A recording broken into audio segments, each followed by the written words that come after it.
या बाजूला सुद्धा इथे खाते, इथे खाते. मारुतीरायांचं एक मंदिर आहे. किती सुंदर दिसतंय बघा पायरी मार्ग.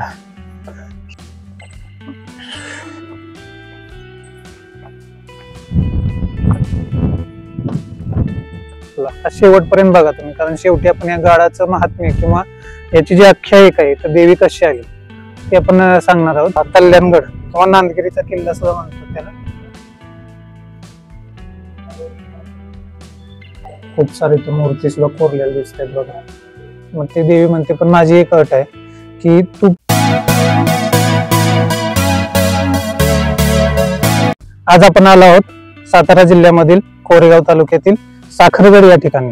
तर आपल्या पाठीमागे आपण बघू शकताय हे आहे की नाही गाव, आणि या बाजूला समोर दिसतोय तो साखरगड आहे. हा जो सरळ गेलेला आहे तो गाडी रस्ता जर वर आपल्याला जायचा असेल मंदिरापर्यंत तर ह्या रस्त्याने आपल्याला जायचं, आणि पायरी मार्गाने जर जायचं असेल तर या रस्त्याने आत जायचं. तर आपण जाणार आहोत पायरी मार्गाने वर मंदिरात. चला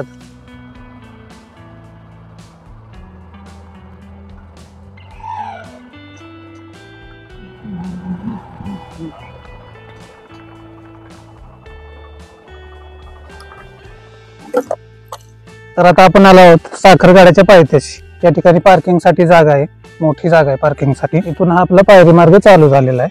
तर आता आपण सुरुवात करूया वर जायला. तर या ठिकाणी सुरुवातीलाच देवीच्या पादुका दिसत आहेत आपल्याला. इथं नारळ वाढवण्यासाठी, नारळ फोडण्यासाठी जागा आहे. आणि हे जे आहे हे दिवे लावण्यासाठी, याच्यात तेल ओतून याच्यातच दिवे लावले जातात. हे तर आता आपण जाऊया पायरी मार्गाने वर. तर आता पायरी मार्गाला आपण चालू केली पायरी मार्गाने चढायला. तर आपण पाहू शकता पायरी मार्गाच्या दुतर्फा हे दिवे लावण्यासाठी प्रत्येक ठिकाणी जागोजागी असे त्यांनी करून ठेवलेले आहेत. ह्याच्यात कार्तिक पौर्णिमेला देवीचा उत्सव असतोय त्यावेळी पूर्ण पायऱ्यांच्या दुतर्फा ह्याच्यामध्ये दिवे लावले जातात.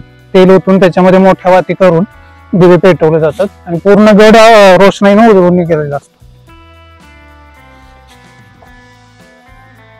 या ठिकाणी आपल्याला दीपस्तंभ दिसतोय छोटासा, त्याच्यावर सुद्धा दिवा लावण्यासाठी जागा आहे. तर चला जाऊया आपण वर.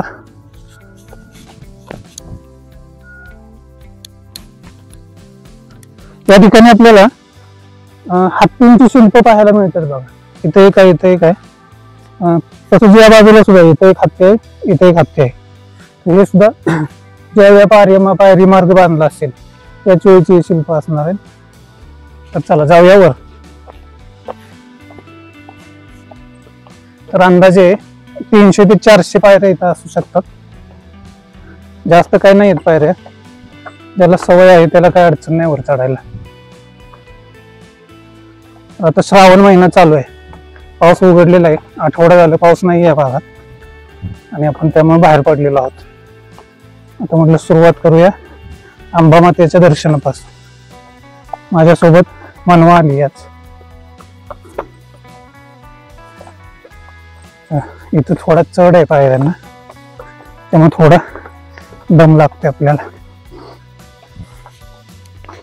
या ठिकाणी छोटी देवी या बाजूला आहे, तशीच त्या बाजूला सुद्धा दिसते. या ठिकाणी गाडी रस्त्यावर मंदिराकडे गेलाय. तो डोंगर आणि या डोंगराच्या मधली एक खिंड आहे. तर इथे समोर जे मंदिर दिसते ते घाटजाई देवीचं मंदिर आहे. तर त्याविषयी हे फक्त आता तुम्ही पाहून ठेवा. तुम्हाला देवीची जी आख्यायिका आपण सांगणार आहे त्यावेळी तुम्हाला त्याचं महत्व किंवा ती कशी स्थापन झाली ते नंतर सांगेन मी. मनवा पुढे गेलेली आहे. जवळजवळ अर्ध्या पायऱ्यापर्यंत चढलेल्या आहेत. खूप काही पायऱ्या नाही. तर या ठिकाणी बघा पायऱ्यांना वळण दिलेलं आहे. पायऱ्या तशा फार उंच सुद्धा नाही आहेत, त्यामुळे चढायला एवढं काय अवघड नाही जात. या ठिकाणी एक छोटेखानी मंदिर दिसतंय, फक्त दगड आहे. कदाचित देवीचे जे शिपाई असतात त्यापैकी एक जण असणार आहे, कारण सिगारेट अंडा वगैरे तिथे ठेवलेला आहे त्याच्यावर. या बाजूला श्री गणेशांची मूर्ती आहे. ही सुद्धा पूर्ण दगडातच बांधलेली दिसते. म्हणूनच आहे. मनवा दम लागला का? ऊन लागते. बरेच दिवसातून उन्हात बाहेर पडलंय त्यामुळे थोडस ऊन जाणवतेच.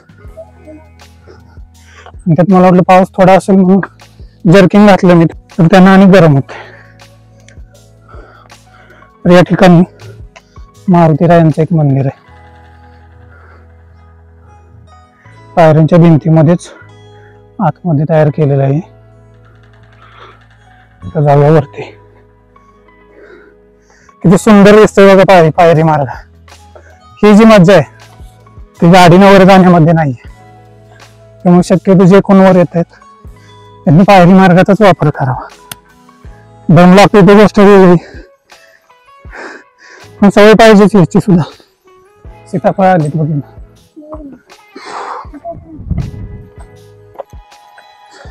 चला म्हणा काय आता ते बघू.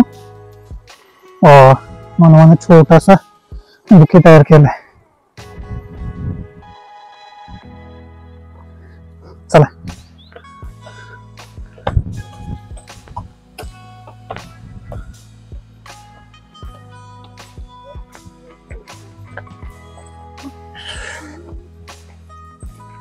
तर जवळजवळ पायऱ्या आपल्या संपलेल्या आहेत. आता एक 3-4 पायऱ्यावर चढलो की आपण प्रवेशद्वारामध्ये पोहोचतोय आपल्याला. तर आता भेटूया वर प्रवेशद्वाराच्या समोर. गाडी मार्गाने आपण इथपर्यंत पोहोचू शकतो. आता आपण इथून वर जायचं.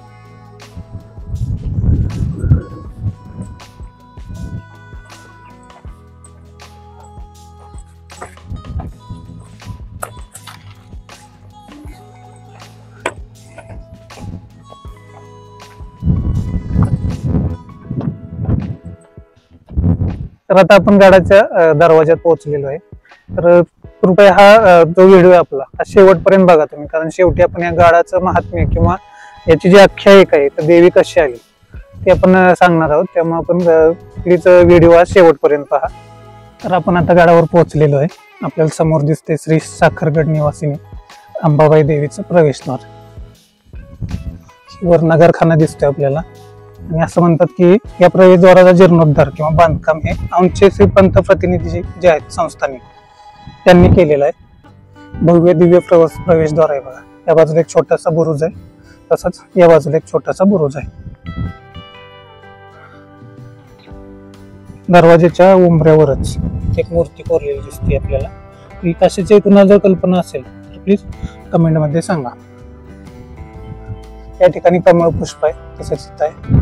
वर शरद आकृती कोरलेल्या दिसत आहेत, तसेच या बाजूला सुद्धा पुष्प कोरलेले आहेत. तर आता आपण आत जाऊया. सुस्थितीतला असा लाकडी दरवाजा पाहायला मिळतोय. नेहमीप्रमाणेच या बाजूला एक देवडी आहे, इकडे एक देवडी आहे. तर आता आपण गडावर प्रवेश करूया. वर आले आपल्याला सर्वात प्रथम इथं अंबाबाईंची एक मूर्ती दगडावरच कोरलेली आहे. मूर्ती भला मोठा हा दगड आहे, मध्येच खडक आहे. आणि याच्यावरच पुढच्या बाजूला मूर्ती तयार करून घेतली आहे. तर आपण नमस्कार करूया.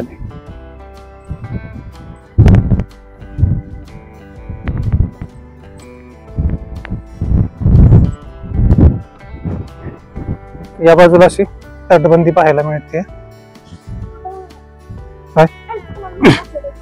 हा नगरखाना आतल्या बाजूने असा दिसतोय बघ. वर जाण्यासाठी एक दरवाजा आहे. दरवाजाला सध्या कुलूप आहे, त्यामुळे काही वर नाही जाऊ शकत आपण. वरून आपण बाहेरचा परिसर बघूया खालचा कसा दिसतोय. हा भव्य दिव्य परिसर दिसतोय बघा. हा समोर जो डोंगर आहे हा आहे जरंडेश्वर डोंगर, श्री हनुमानांचा डोंगर आहे तो. हा कल्याणगड किंवा नांदगिरीचा किल्ला सुद्धा म्हणतात त्याला. असा चारी बाजूचा प्रदेश दिसतोय आपल्याला. आणि या बाजूला हा जो समोर आहे तो आहे वर्धनगड.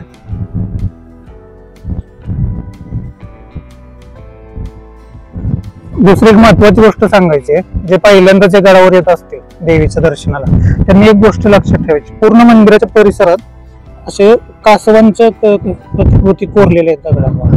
अशा पूर्ण प्रदक्षिणा मार्गात आहेत, खूप ठिकाणी आहेत. त्यामुळे ज्यावेळी आपण इथं परिसरात फिरणार आहे त्यावेळी ह्या गोष्टीवर लक्ष ठेवायचे. चुकून काय होतं आपल्याला त्याच्यावर पाय पडू शकतो, खाली लक्ष ठेवून मग आपण प्रदक्षिणा पूर्ण करायची.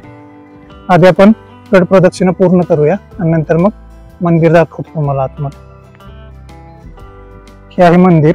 मंदिराच्या डाव्या बाजूला श्री विष्णू किंवा श्री कृष्णांची एक मूर्ती दिसते आपल्याला इथं. तटबंदीवर जाण्यासाठी पायरी मार्ग आहे. तटबंदीवर सुद्धा बघा जागोजागी आपल्याला दिवे लावण्यासाठी जागा तयार केलेली दिसतात. कार्तिक पौर्णिमा जी असते किंवा त्रिपुरारी पौर्णिमा म्हणतो आपण, त्या पौर्णिमे दिवशी या ठिकाणी मोठा उत्सव असतो देवीचा, यात्राच असते देवीची. त्याच वेळी श्री औंधची जी यमाई देवी आहे ती देवी भेटीसाठी या गडाकडे येते असं म्हणतात. गडाच्या पायथ्याला दोन्ही देवींची भेट होते पालखी मार्गातून. याच ठिकाणी सुद्धा मूर्ती आहेत दोन. श्री विठ्ठल रुक्मिणी आहे.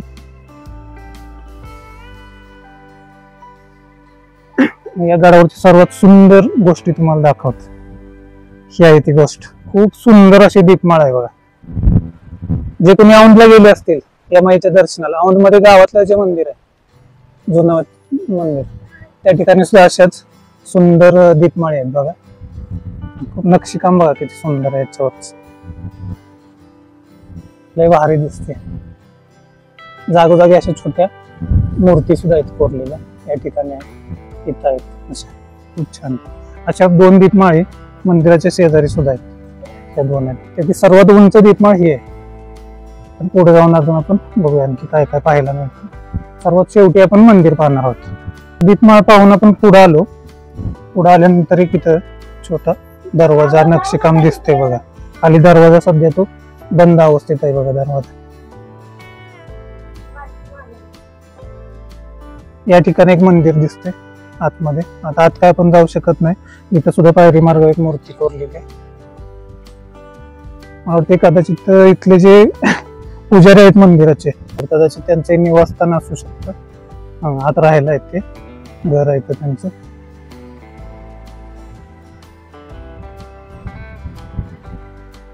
याची तटबंद आहे. इथे एक पिंपळाचं झाड आहे बघा मोठं. पिंपळाच्या झाडाखाली मारुती रायांची एक मूर्ती आहे.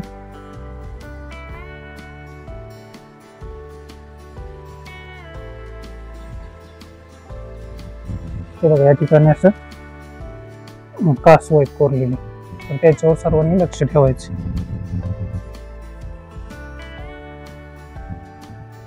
आपण आता मंदिराच्या पाठीमागच्या भागात आलेलो आहे. तर हे आहे मंदिराचा कळस. खूप सुंदर आहे बघा.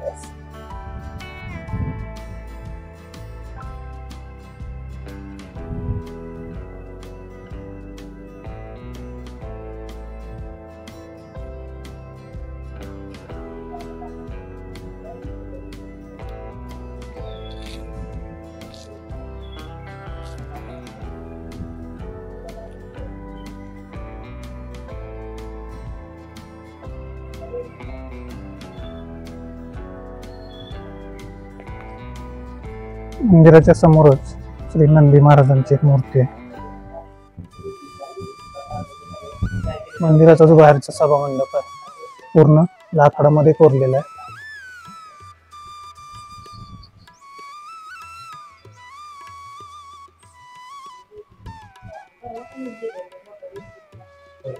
मंदिराच्या बाहेरच्या सभा मंडपामध्ये देवीची पालखी, दोन पालखी आहेत ते ठेवलेले दिसत आहेत. इथं देवीचं महात्म्य सांगणाऱ्या भरपूर प्रतिमा लावलेल्या आहेत.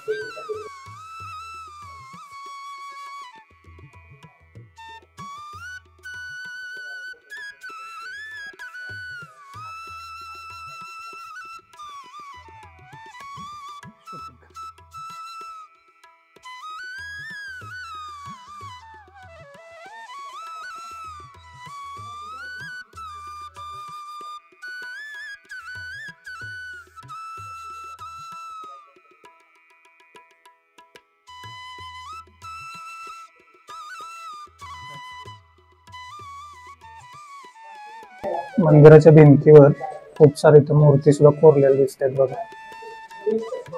मंदिर हे खूप पुरातन किंवा साधारण 300 वर्ष जुनं मंदिर असण्याची शक्यता आहे. इथं देवीची आख्यायिका लिहिलेली आहे. नंतर तुम्ही व्हिडिओ पॉज करून वाचू शकता.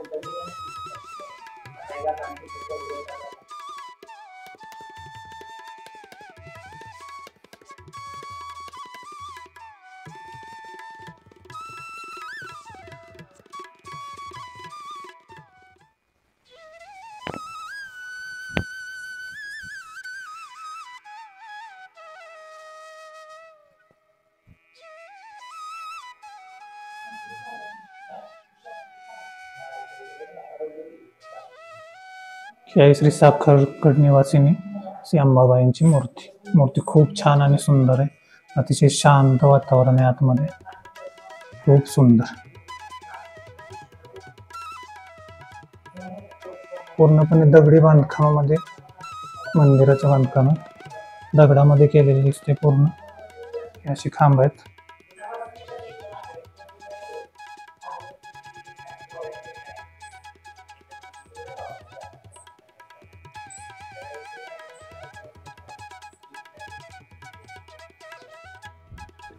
तर युनेस्कोचा आशिया पॅसिफिक पुरस्कार जो की सांस्कृतिक वारसा जतन संवर्धनासाठी दिला जातो, तो या आपल्या साखरगडाला मिळालेला आहे.